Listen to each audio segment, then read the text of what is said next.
اعوذ باللہ من الشیطان الرجیم، بسم اللہ الرحمن الرحیم۔ سورہ حجر کی فضیلت۔ رسول خدا صلی اللہ علیہ وسلم فرماتے ہیں کہ جو شخص سورہ حجر کو لکھ کر بازو میں باندھ لے وہ معاملہ گر انسان بن جائے گا۔ اس کی خرید و فروخت زیادہ ہوگی اور لوگ اس سے کاروبار کرنا بہتر سمجھیں گے، اور جب تک یہ سورہ اس کے پاس ہوگا خدا کے اذن سے اس کا رزق زیادہ ہوگا۔ تفسیر البرہان۔ جو بھی اس سورہ کو لکھ کر ایک سیف یا جیب میں رکھے گا تو وہ جب بھی باہر جائے گا لوگوں کی گفتگو کا مرکز ہوگا، یعنی ہر دل عزیز ہوگا۔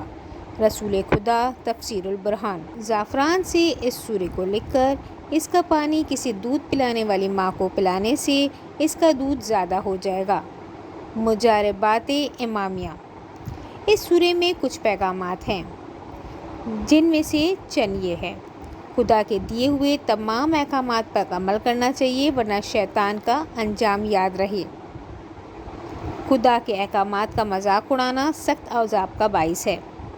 اللہ کی رحمت کے ساتھ ساتھ اس کے عذاب کو بھی یاد رکھنا ضروری ہے تاکہ نافرمانی نہ ہو۔ شرعی قسم کھا کر توڑنا جائز نہیں۔